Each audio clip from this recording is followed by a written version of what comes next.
Булар аренданы наоборот келип 15 күн эрте келип алып кетти. Биздин колубузда эчтеке келбей турду. Азыр ал жака төлөйсүң, еще бул жака төлөйсүң. Же условия жок. Айына 800 миң дейт. Сода жок. Тегизе жабып салган. Миллиондон ашка күйдүм. Ким төлөп берет ошону? Чирип, бияка ырытылып мусорго. Бизге ушул эки базардын ортосун ачып беришиңиздерди биз талап кылабыз. Бизге да монжол тосуп коюп азыр айланып келип атабыз базардын сырты менен. Өкмөт. Ошондо буну өкмөт жактырып атат ошондо.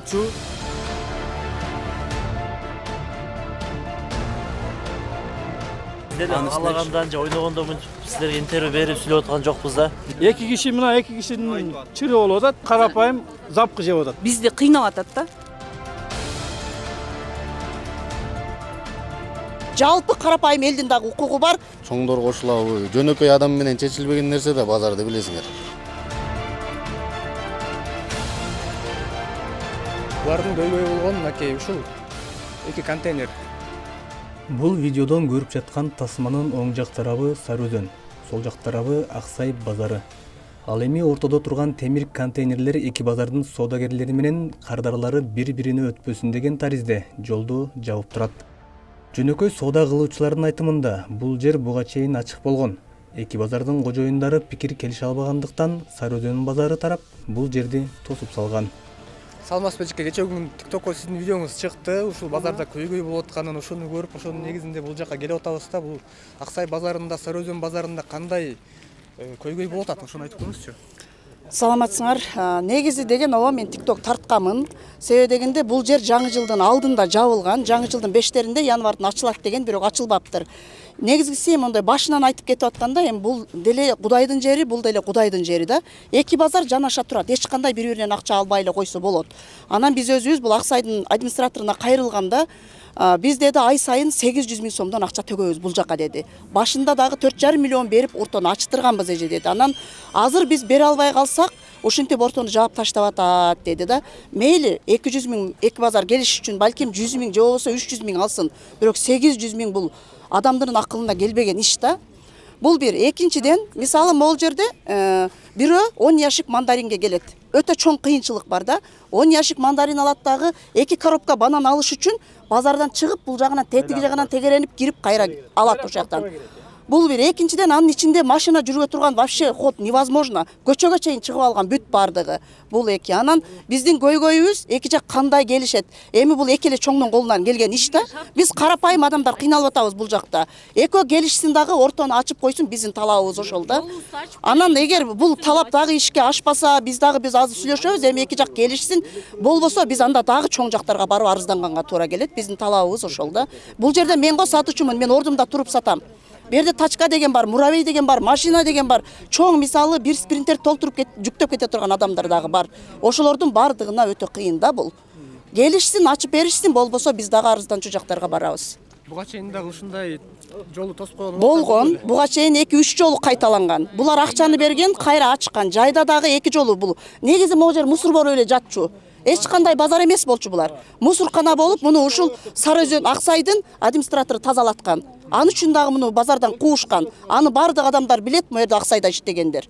Биздин талабыбыз ортону ачып койсун да ошол. Бизге бир эле базар жетет да, тиги Сары Өзөн жетмек. Болгону бул жака өткөнү себеби мына фураларга место калбай калган. Сары Өзөндө фурага место калбай, батпай, ана могул жерде ачырып бул жака өткөнбүз да. Азыр бул жерди жабып койду, кайра кирейли десе ал жакта место жок. Фура тура турган месталар уже жок. Ошон үчүн биз бул жака чыгып кеттик. Анан эми фура бияка оптом чыкканда элдер да чыгып кетет экен, булар бул жакты жабып салды. Бизди кыйнап атат да. Бизге да кыйын болуп атат. Мына простой эле элдерди, сатуучуларды кыйнап атат. Жол эле эмес, мынакей мен туура контейнерим тушуна коюп салды да. Вообще жаңы жылдын астына коюлган. Ошомойдон соода кылынбай отурабыз. Мына нар жакта мына контейнердин туура тушуна жолду эле ачып берип койсо болот эле да, жакшы болот эле. Жол ачылбай кыйналып атабыз. Мына бияка чуркайбыз, тияка чуркайбыз. Местабыз ушул жер болчу, ушул жерге туура тушубузга коюп койду. Тачкалар кыйналып, мына эч ким келбей калды, мына тупик болуп калды да. Нар жак бетинде турам мен, тупик. Мына жерде магазин бар, мына чоң магазини. Биздин да ушул жерде эле ушул эженин жанында магазинибиз бар.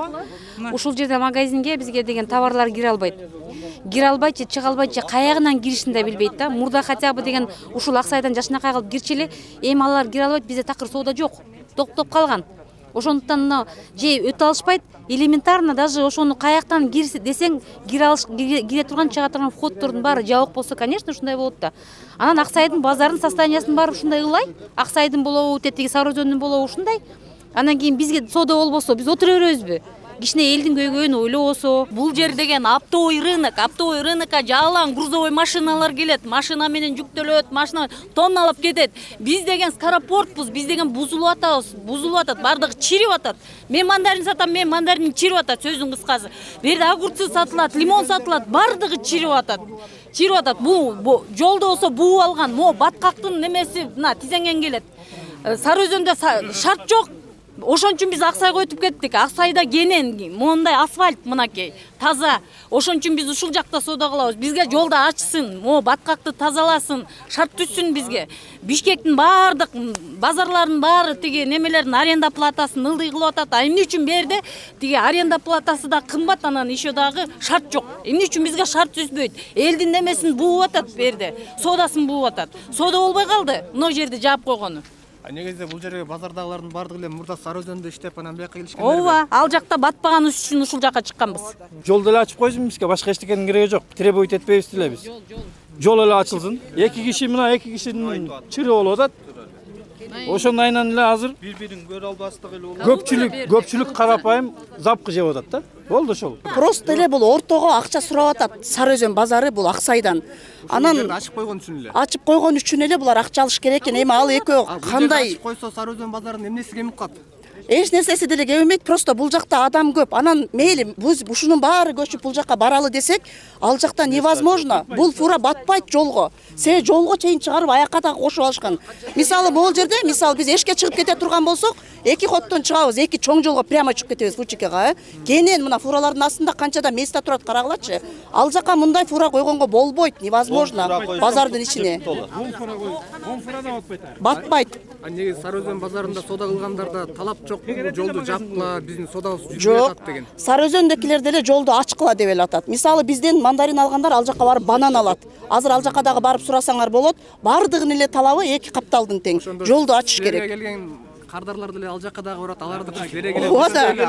Мисалы, конечно, мисалы могул жерден мандарин, мисалы апельсин алышы мүмкүн, мандариндин түрү кип алат. Калган нерсени помидор, огурцу, тиги жакта банан, мисалы ал жакта көп нерсе бар. Жана козгарынын түрлөрү бар, зелен бар. Анне бул жактан алган адам уштан апарып чыгып соода кылбайт да. Бардыгы келиш керек, ортодо болуш керек да. Базарды ачсын, ортону болду, биздин башка немебиз жок. Өткөндө эле УКМК жетекчиси Камчок Ташиев ушундай базар ээлерине кайрылуу кылбады беле? Кайрылуу кылган. Ошондон бери өзгөрүү болду, кандайдыр бир? Өзгөрүү жок бул жакта. Кандай өзгөрүү эчтеке жок. Өзгөрүү жок. Кандай болуп аткан болсо, ошол боюнча эле турат. Аренда да ошол боюнча. Аренда деле ошол. Сары Өзөндүкүчү? Ошол эле бияктыкы эки базар. Кандай аренда плата деген керек болсо, булар аренда платаны деген обычно аренда платаны деген арендателдер ай башталганда алат, а булар болсо жаңы жылга чейин алып алды. Ошондой нерсе эч качан болбойт, туура эмес деп мен ойлойм. Булар деген хотя бы балким ошол мезгилге биз барабызбы, барбайбызбы деген бир сөз бар да. 31-ине чейин келип, 31 эмес, уже 10-15-леринде булар келип аренда платаны алып алды. Сары Өзөн. А эмнеге булар деген биринден баштап аренда платаны алыш керек болчу? А эмнеге андай кылган жок? Ошол суроо. Эмнеге деген, потому что деген президенттин указы чыкты, ал указды деген вдруг пока өзгөрүлгөнгө чейин деп булар жанталашып келип акчаны алып алды. Аласызбы же бул жактабы? Биз Сары Өзөндө болуп калдык да. Мына могу жан болуп атпайлыбы? Сары Өзөнгө төлөйсүз? Жабылып турат. Сары Өзөнгө төлөдүк ушул айда. Сары Өзөнгө төлөдүк. Ушул айда ушундай болду. Бааны түшүргөн жок. Бааны түшүргөн жок. Булар аренданы наоборот келип 15 күн эрте келип алып кетти. 15 күн эрте келип. Ким билет? Балким президенттин указы чыкканга булар жанталашып эрте алып кетип калды, успеть этип калалы деди. Это неправильно. Ошондуктан бул жерде президентке ошо биздин үнүбүз жетип атабы, жетпей атабы бул белгисиз. Президент указ чыгарып атат. Элдин баары эле бул президенттен эмес. Бул бер жакта кылып аткан адамдардан болот да, баардык нерсенин баардыгы. Ошо. Алар билбейт. Алар билбейт. Мындай нерсе болуп атканын билбейт. Мындай нерсе болуп атканын билбейт, мындай көйгөй болуп атканын билбейт. Мындай көйгөй Кыргызстанда толтура. А бизде мына бир эле ушул көйгөйүбүз азыр муну жолду ачып койгула. Жолду ачып бизге да нормальный соода болсун деген сөз. Борборунда туруп. Борбордогу эң оптовый базар, дүң базар ушул да, жашылча базар, дүң базар ушул бир номер бир ушул. Бардык мисалы Нарынга кетет, ушул жерден Көлгө кетет, Таласка кетет, Ош, Жалал Абад бүт жактан кетет. Товардын баарысы. Анан базарыбыз эми ушул болуп атса, Борбордогу базар ушул болуп атса, анан калган жагы эмне болот? Биз модель ушул жерде базарга ташкайдайбыз да. Чынындачы бизге да модель тосуп коюп азыр айланып келип атабыз базардын сырты менен. Мына жагынан үчүн айланып келебиз да. Чынындачы бизге да кыйын болуп атат. Бир эле жеркен го мындай караганда, ошол үчүн айланып барып башка жагына. Айланып тип базардын сырты менен айланып келип анан неме налог тачканын неметип базар тостуруп азыр эки базар тең налогду көбөйтүп салды бизгечи. Эки базар тең отдельно төлөшүңөр деп койду да. Бизге да кыйын негизичи. Өткөндөрдөн налог төлөп атасыңарбы ушул? Эки базар отдельно мурда Сарыөзөнгө эле төлөчүбүз налогчу. Азыр салган себебинен бияка өзүнчө налог. Бияка өзүнчө, тияка өзүнчө төлөп калды. Азырча айтканда жөнөкөй жарандарга да кыйын болуп баштады ушул тосмон айынан. Сен аны көтөрүп салганбыз. Себеп дегенде биз налог кымбаттады, жолубуз алысап кетти жактанчы. Андай болсо бизде модуль ачса, биздер арзан эле ташкыбыз келет, биз эле андай элди кыйнабыз келбейт да. Мен да тачка түртөм. Мисалы бул жерден содагер алса, машина сыртта болсо бияктан алып барабыз. Кайра ал машинасын тияка кирсе, кайра ушул тачка менен чүйрөп, тиги базардын ичине кирип барабыз. Кардардын артынан жүрмөй. Кардар мындай өтө албайт. Жок, кардар өтө албайт. Кардар эмес. Силер да ошондой артынан барышыңар керек. Эч жерде баса турган жол жок. Мындай кирип, айланып чыга турган жол жок. Только ход менен гана барат. Бара турган жерлердин баары балчык, адам баса албайт. Суу. Шагыл төгүлгөн эмес көп жерлер. Айла жок, ошо клиент бияктан бизден эме алса, мисалы бизди тачканы сүйрөттүрсө, ошонун товарын берден алып, кайра банан барабыз. Банан жүзүмдөрүн алып, кайра ошон бияка келет мандаринге. Ошонтип эле биз айланып жүрөлө кыйналабыз да, бирин өтө албайбыз. О, кетип калат. Бияктан эме кыла албайбыз да. Бул эки контейнерди тосуп койгон айынан көптөгөн адамдар жапа чегип аткан турбайбы? Жапа чегип аткандар көп. Арасын тартып атат. Ооба, соодага келгендер да кыйналат. Буякта соода кылган кыздар дагы Сарыөзөнүн өзү да кыйналат, мисалы. Ооба, өздөрү да кыйналат, анткени. Өзү болгондо ал жакта соода кылган адамдар. Соода кылгандар, ооба, анткени бияктан алышат топтом. Анан тачкис мотолорго жүктөшүп кайрамда айланып киришип атпайбы? Бияктан эмете албайт. Алар деген бияктан көп нерсени алат. Кечке ошондайдан сүйрөп алып барабыз да. Жыргаган эчим жок. Ар биринин 2-ден 3 баласы бар булардычы. Эми элестетип көр, бир 2000 адам иштесе, 5-ден 10 баласы болсо, не деген адам жан багат берди. Акыбалды кара, жыргагандан жүргөн жокпу сууктук күнүндө. Ушу 1 сом, 2 сом кылам деп жүрөт. Ана муну атып жолду жаап салса, элдер кыйналып атат да бул жерде. Биздин суранышыбыз эле ушу контейнерди ачып берсе болду. Ошо чоңдорго жеткиргиле силер ошо элдин үнүнчү. Бирок айына 800 миң дейт. Эсептеп чыкылат, айына 800 миң акча түшпөт мынердечи. Любой экиге окуган математикам эсептеп чыгып 800 миң акча түшпөйт да бул базарга. Мында логистика ойлогондо. Анан каяктан ошончо акчаны заржат этишип атат, эч ким түшүнбөйт да. Администрациянын күчү жетпей калды да берди. Мына мен лишни помидор менен келип, бул жака кирбей мына жерде туруп мен помидорду чирип алып кетти. Даже жаап салгандан кийин эл өтпөй койду. Сатып аттык эле бир жакшына. Жаап салгандан кийин болду агып кетти. Мусорго чыктадым мен ошончону. Ким төлөп берет ошону? Мээнет күйүп атат да. Мээнет күйдү. Миллиондон ашка күйдүм. Ким эме кылат? Ошондой болуп атат да. Мисалы сырттан келет. Бүт мына Кытайдан, Туркиядан, Ирандан, мисалы Туркменистандан товарлар ташылып кетет. А биз как положено растаможканы кылып киргизип атабыз бул жакачы. Анан келип туруп сбыт болбогондон кийин банкрот экенсиң да, мындай айткандачы. Бул башка выход жок. Канча муну артыкка өткөрсөңөр болот. Ассортимент чирик эмени мусорду үйлүп жатканын көрөсүң. Ичиң ачат баянчы. Канчалаган элдер күйүп атат бул жердечи. А үнүбүз эч жака жетпей жатат. Келгенбиз өткөндө ачып койгула деп суранганбыз. Кран алып келгенбиз бул жергечи, кран менен ачайлы депчи. Кийлигишпегиле деди, эки чоң өздөрү чечип алат деди. Биздин колубуздан эчтеке келбейт экен да. Кайра кете бердик. Түнү саат 7-8 чейин турганбыз ошол жерде кран менен. Алдырбай койду. Мына урматтуу көрүүчүлөр, жанатан бери бизге интервью берип, көйгөйлөрүн айтып аткан Аксай базарынын содагерлери, булардын көйгөйү болгон мынакей ушул эки контейнер. Бул контейнер албетте акча турат. Бул контейнерлерди кээ бирөөлөр колдонуш үчүн сатып алганга да акчасы жок. Бирок ушул базарлардын ээлери бири-бирине акча бербегендиктен бул контейнерди алып келип туруп ушул жерге түшүрүп тосуп коюшкан. Неге дегенде бул жактан келген кардарлар бияка өтпөсүн, бияктыкы тияка өтпөсүн дагы ошондой негиз менен бул жактан бир базар экинчи базардын ээсинен ижара сыяктуу акча алып турган деген маалымат чыгып атат. Азыр эми бул содагерлердин кайрылуусу ушундай. Бул контейнерди алып берсин, алса мурдагыдай сода алгандар дагы өтөт, товар ташыгандар дагы өтөт, тачка түрткөндөр дагы өтөт. Камчыбек Кыдыршаевич айткандай эле, базарда сода алгандарга, жөнөкөй жарандарга шарт түзүлмөк. Бирок тилекке каршы азыркы учурда андай болбой жатат. Жер биз турган жер Аксай базарынын Аксай базары бери. Контейнердин ар жагы Сары Өзөн базарынын аймагы. Сары Өзөнгө карайт. Сиз кайсыл жагында сода кыласыз? Мен экөөнүн ортосунда турам. Сары Өзөнгө карап калдым да. Сары Өзөнгө карайсыз негизи. Негизи Сары Өзөн базарынын содагерлери тарабынан базар чоңдорунан мындай кайрылуу болгон эмес беле? Бул жерде жаап койгула, биздин содабызды түшүрүп атат, Аксайдын содагерлери дегендей. Эми ошентип айтышыптыр. Айтканда алардын кандай аякта картошка, капуста, зелень, розница сатат да, бияка оптовый да. Бияка машина кире албай калды, мына жол жабыпчы. Турабы? Жабылып кире албай калышты, эч сода кыла албай калдык. Мына мен нейтралкада турам. Бир да машина кире албайт, чыга албайт.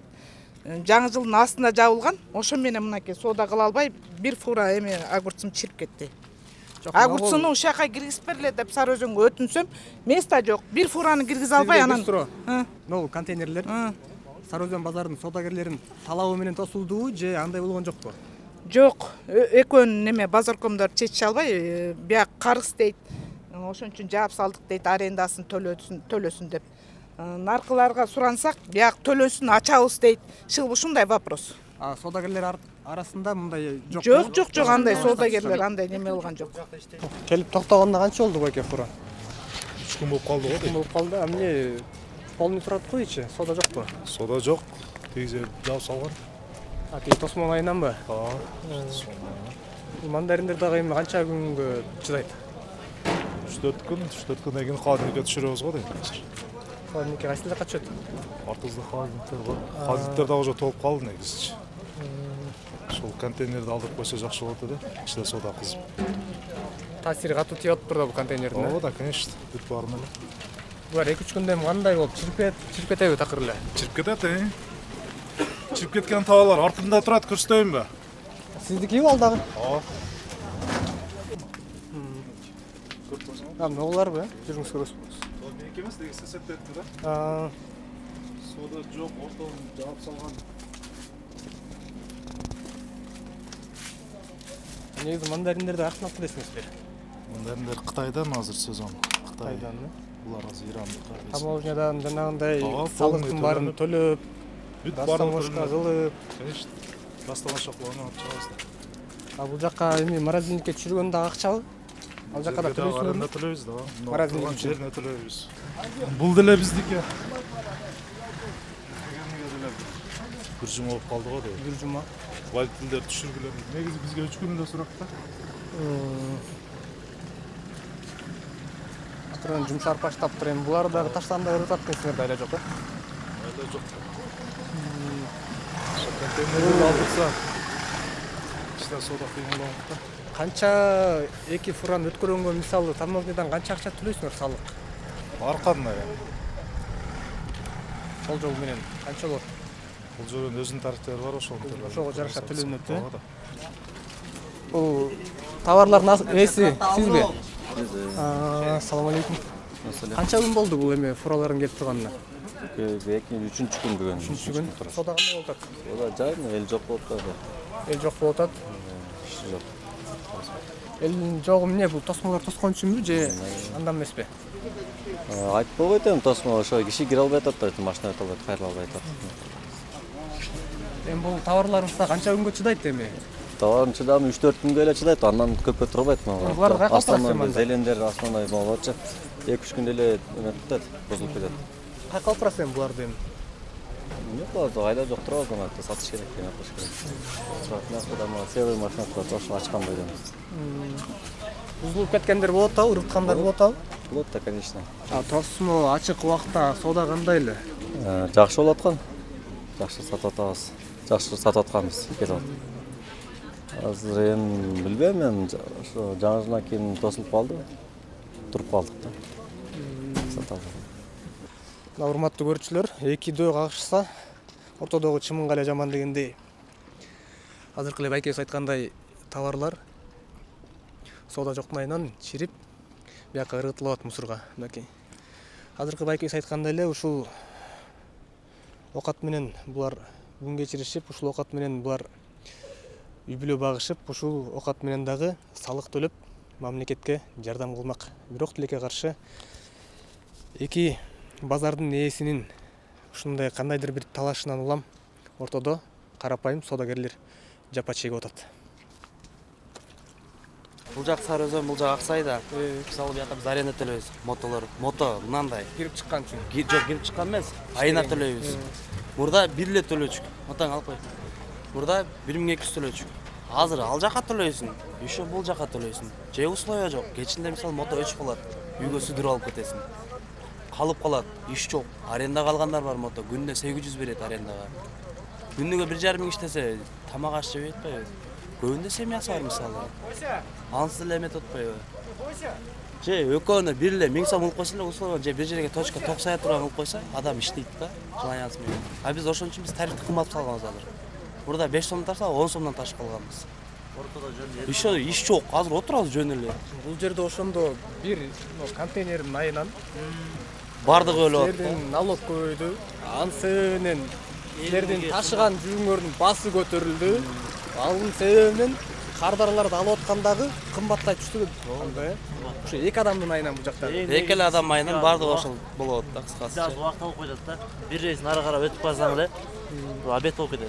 Сиздер мисалы азыр Тосмонун ар жагында да эмне товарлар сатылат азыр? Ал жакта особенно розницада отурушат. Розницага бияктан оптовый алып барып беребиз да биз 30-ды, 50-ні, 100-ні кылып туруп. Бул жактан заказ таратылат, ал жаккачы. Бул жактан фура келет да, через граница басынан бул жакка келет. Азыр мисалы Тосмонду алып койсок, бир 15 метр, 20 метр болуп турат. Жакын болуп калат бизге. Ошо элге арзан болуп калат. Азыр Тосмон турган үчүн силер кандайдан барып атасыңар эми? Биз азыр сыртка чыгабыз, кайрат жактан киребиз. Чоң жолго Фучика чейин чыгасыздар. Фучика чыгабыз. Бул жак менен же Картошка жактан 1 километр айырмада, мындай айланганда. Жолдору жаман. Кок жеп атпайбы ал делечи. Убакыт алат аны. Конечно, убакыт алат койбойбу. Ошо же жол түз эмес жакта. Эми бул жерин түздөгөн. Биз деле каалагандан же ойногондо силерге интервью берип сүйлөп аткан жокпуз да. Биздин артыбызда азыр бир особенно ушундай тачка айдаган, мото айдаган адамдар бар. 50-де, 70-те адамдар. Бардыгы суранып отурушат да. Бирок чыгайлы, айтайлы депчи. Мисалы биз барсак тоготпойт. Чөнтөккө карайт да. Мисалы мен фурада сатчу болсом, кичине тоготот, мындай сүйлөп коет. Атак биз барып эметсек, тоготуу деген нерсе жок да. Сен кимсиң эле деп коет, мындай караш жок ошо мененчи. Кече күндө эле сүйлөдүм, бүгүн жок. Көзүм алдынан өтпөйт дагычы. Өткөндө Камчыбек Ташиев да ушундай базардын ээлерине талапты катуу койбоду. Элдерге условияны түзгүлө, жашоочу соода кылгандарга дагы жакшы условия түзүп бергиле, арзандаткыла деп, кыйнабагыла деп. А бул жерде андай болбой атабы азыр? Мисалы, мону ачып биз шартты түшүнсө, биз деле могу Сары Өзөн шартына көнөт делчи. Арендасын берет. Просто моунун үчүн азыр ушунча эл келишсе. Бирин-бири жаман көрөт, мисалы жакпайт бири-биринечи. Целый день атпай келишет, түшүлөт. Пробка чын болуп тияктачы. Одна сторона деп коет, любой ходдон машина келет, түшүнөсүң? Бир жактан кирип, бир жактан чыга турган кылса, пробка жок болот. Элдер бат кирип чыгат. Условия жакшы да. Башка элдерге деле Ош базар, Карабал деген оңой болот. Азыр жок, ар бир ходдон акча үчүн ар бир ходдон киргизет машиналардычы. Конечно, бири-бирине келип пробка болот. Товар туруп калат, адам эмес соодасы болбойт мисалы. Ошондон эметип атпайбы. Азыркы учурда саат сайын чирип жаткан мөмө жемиштеринен миллиондогон сомдорду жоготуп жаткан соодагерлер айласыздан бийлик ээлерине кайрылуу кылышууда. Эске сала кетсек, Улуттук коопсуздук мамлекеттик комитетинин төрагасы Камчыбек Ташиевдин дагы буга чейин базар ээлерине эскертүү кылган жайы бар эле. Урматтуу эл башчылары Садыр Жапаров жана Камчыбек Ташиев, биз ушул жердеги турган жамааттын атынан бардыгыңыздардан, эки базардын атынан тең сиздерге талап дагы коебуз жана суранып дагы айтабыз. Бизге ушул эки базардын ортосун ачып беришиңиздерди биз талап кылабыз. Себеби дегенде биз ушул жерде соода кылабыз. Патент төлөгөндөр бар арабызда, аренда төлөйбүз. Биз акылуубуз, акыбыз бар биздин талап кылганга. Ошол себептен сиздерге кайрылып жатабыз. Түз ушул жерди ачтырып бериңиздер. Башка талабыбыз жок. Эки базардын ортосундагы ушул ход ачылсын. Себеби дегенде бул өтө ыңгайсыз шарт жаратат да. Бул жерде биз соода кылабыз. Мейли Муравей деген бар, Тачка деген бар. Жанагыл көптөн жугалган адамдар бар. Кандай кылат? Бу жерден 2 банан алып алып тетекке барабы же. Ошол себептен ортону ачып бериңиздерди талап дагы коебуз, суранабыз. Ушул жамааттын атынан условия ачып берсин, кылып берсин, базардын ортосун ачып берсин. Буга чейин дагы талаптар болгон. Бул базардын бул биринчи эле талабы эмес. Буга чейин дагы талаптар коюлган, бул жер жабылып кайра ачылган, андайдан 2-3 рет кайталанган, бирок ал талаптар жоопсуз калды. Убактылуу гана жабылат, кайра ачылат. Ошол себептен ушул жакшылап чечип берсеңиздер, өзүңүздөрдүн карамаңыздарга алсаңыздар. Бул жерде эки чоңдун айынан эле, эки атка минердин айынан жалпы эл кыйналып атат да бул жерде. Бул жерде нан таап жегендер бар. Ар кимдин өзүнүн укугу бар. Жалпы карапайым элдин дагы укугу бар. Ошону сиздерден талап кылабыз жана суранабыз. Ачып бериңиздер болду, эки жолду. Анан шарт коебуз, биз дагы ушул жерде ушунча адам турабыз. Бардыгыбыздын талабыбыз бар. 3 күн срок беребиз, 3 күндүн ичинде ачып бериңиздер. Сиздерден суранабыз ошону. Биздин утурумдук кыйналганыбыз ушул гана жер, ушуну ачып берсин. Бирок Ташиев караса деле, башкасы караса деле жоопсуз калып атат. Контроль жок, айтылган сөз болду, бүттү. Аткарылган эч нерсе жок. Ошол эл кыйналып атат. Жалпы элдин атынан суранабыз ошону. Жолду ачып берип койсун бизге, жолду. Бул эженин пикирине барыңыздар, кошуласыздар.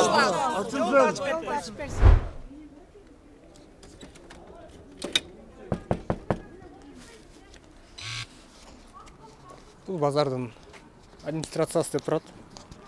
Бул жакка келип жанагы айтылган сөздөрдү ырастап, неге тозулуп турат, неге ачылбай атат, ошол тууралуу маалымат ал десек, азыр биягы култануу экен. Мүмкүн болсо дагы издеп жолго алабыз.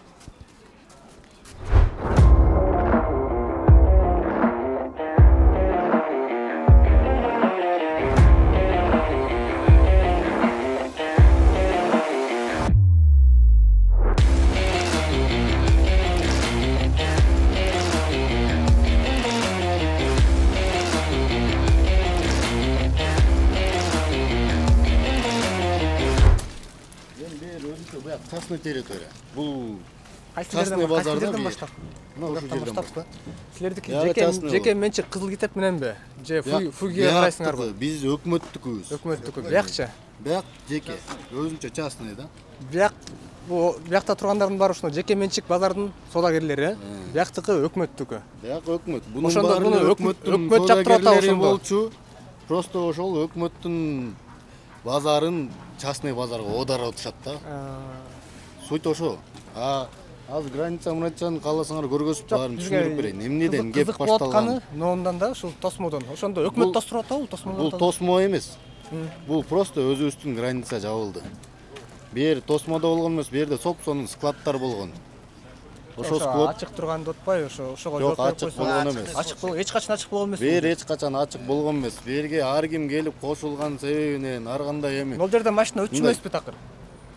Жизнь өткөн эмес. Склады были полный. Бизге же тура эмес интервью беришти. Бул жерден машина менен өтүп атканбыз, товарды ташып өтүп атканбыз деп. Бул жакта Сарыөзөн базарынын администрациясы айтып атат. Бул жактан эзели машина өткөн эмес деп. Азыркы учурга чейин, бул жаңы жылга чейин өтүп турган. Жаңы жылга чейин өтүп турган. Жаңы жылга чейин өтүп турган. Башынан мен башынан айтып берейин деп атпаймын сага. Жок, сиз эзели өткөн эмес деп атпайсыз. Эзели деген бул башынан өткөн эмес деген сөз. Башында деп атам. Башында бияктын баары склад болгон. Келип койчу жигит бияка. Башында бияктын баары склад болгон. Жол жок болчу. Бир официальный жол эмес. Булардын өзүнүн жолу бар, биздин өзүбүздүн жолубуз бар. Анан ошонун себебинен берде ар ким эми ар кандай сунуштар кирди, кагаз жүзүндө договор болду, ансы соответствовать этпеди, адамчалык болду, эми адам болгондон кийин деп адамчасынан болбоду, эркекче деп болду, эркекчесинен болбоду. Анан эми кечирип кой деп эле жаак ача берсе эмне кыласың деген айладык да. Ошондой эле тема болуп атат да. Жеңиш мырза, бул жерде ошондо кандай келишим болгон бул жерде ачыш үчүн? Ачкан башында. Жерди келишим болгондо, монун ичи биздин территория. Ошол жерден бери баарын бизден арендага алып иштетип турабыз деген. Ортону ачып бергиле, биз биякты раскачка кылып алалы. Кийин элге сатабызбы, бирдеке кылабызбы, өзүбүздүн ишти кылып алалы деген. Бош калды да эми бияк өтүп кетти элдер. Бияк, конечно, өкмөттүн базарына доо кетип атпайбы? Момча элдин баарын тартып кетсе частный территория. Өкмөттүн базарына доо кетеби? Ошондо башында ачып тур эми азыр кайра буну эми бул ачыштын деле себеби жөнөкөй болгон жок. Ар кимдин эми ар кайсы жактан чоңдор кошулабы, жөнөкөй адам менен чечилбеген нерсе да базарды билесиңер. Ошондо кандай келишимдер болгон башында ачканда? Кагаз жүзүндө келишим болгон. Мондай эмеде силердин офисте? Азыр жок, эми 2 күндөн кийин келишет да. Кааласаңар 2 күндөн кийин келет.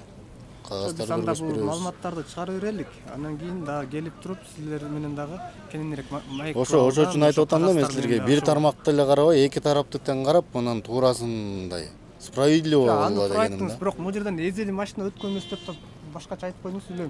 Сиз бул жактан таш эле өткүздүңүз беле? Бул жерде жабылганда декабрдын аяктары жабылды экен. Ага чейин чоң эле жол болчу да берчи. Бир жыл мурда ачылган бул жерчи, монча мурда склад. Биз көптөн эштейбиз. Башында склад болчу бул жер туурабы? Бир жыл, бир жарым жыл мурда склад болчу. Андан кийин жол ачылды бул жака туурабы? Анан элдер уже көнү буяка. Элдер көнгөндө уже кайра жабылып атат да. Бирок могу склад азыр бизге кереги жок турат да байке, чындап келгендечи. Лично менин оюмда, менин оюмда. Себеби эл кыйналып калды да бул жерде байке. Бул жактан кандай ой болуп атат да. Бул жерде биздин место бар да. Мына бияктан силер аренда көргөзүңөр. Бул чын ачык нерсе да бул. Силер арендага бергезиңер, жолду ачып бергезиңер, туурабы? Бул ошондой кылалы деп биз раскачка кылып алалы. Биз ошо жол болду деп могу жерде место алганбыз. Жок, официальный жол деген нерсе жок бу жерде. Жок. Ошо жол болгон үчүн булар бизге место саткан. Кайдымки деле место саткан. Место сатып алганбыз биз акчага. Аксай базар саткан экен ошондо. Биз жөнү. Мына аке. Территорияны сатып атат ошондо сага. Но жер биздин местодан но жер. Мана ошолор жооп берсин, кана кумарлар. Администраторлорун чакырбайсың. Ошолор келиш керек бул. Чечимге келди да. Жөн эле. Мына эки адам келишип албай атат. Ортодо мынакей жөнөкөй адам эме. Жөнөкөй адамдар, содагерлер. Жеңиш мырза өткөндө эле Камчы Кыдыршаев да ошо содагерлерге условия түзгүлө деген таризде бир катар кайрылууларды кылды базар элдеринечи. Анан кийин кайра ушул эле учурда силер өкмөттүк базар биз бул жерде ошон үчүн жаап койдук. Бул өкмөткө тийиштүү, бул жак частный деп айтып атасыздар. Эми бул жерде мындай өкмөттүн ишинде карама каршылык келип аткан жокпу? Жок, мен айтып атам. Эми мындай өзүңөр эле карады. Сиздердин кылган ишиңиздер мындай Ташиевдин сөзүнө карама каршылык жараткан жок. Частный иштергерлерге анда частный базарга анда өкмөттүн базарын өткөзүп берип коелубу анда? Же кандай болуп калат? Жок, бул кандайдыр бир жана келишимдин негизинде мындай бир чечсеңер болбойбу? Келишимдин негизинде биз чалып атабыз. Мен чечем дегенине чалып атабыз. Мына кичинекейинен башталган кумардан баштап Данияр брат баарына чалып атабыз. Жазып атабыз. Мен эмес, менден шефтери биздин директорлор жазып атат, чалып атат. Эч кимиси жооп бербейт. Конкретно игнор да мындай айтканда, игнор. Кагаз түрүндө. Кагаз жүзүндө да келип, мына десең, мен бош эмесмин, жолдомун, же көлдөмүн. Не кыласың? Кагаз түрүндө талаптарды койгонсуздар силер. Эл кыйналбасын деп атайын жаңы жылда. Тачка болсо да өтүп турсун деп бирөөнү койдук. Булар действие кылабы дедик, бизге связга чыгабы дедик. Келбей койду. Айла жок ушуга бардык. Кагаз түрүндө талаптардын баарын жазылган бирок. Баары жазылган. Бүт жазылган. Анда бир 1-2 күн ичинде эки тарап менен тең байланышалык биз. Без проблем. Мүмкүн болсо чогуу отуруп, сиздер менен дагы бул базардын элдери менен дагы чогуу маек кылалы анда. Жок, ал макулбуз, биз андан качпайбыз. Биз наоборот өзүбүз келип атпайбызбы жерге, көрүп атасың го.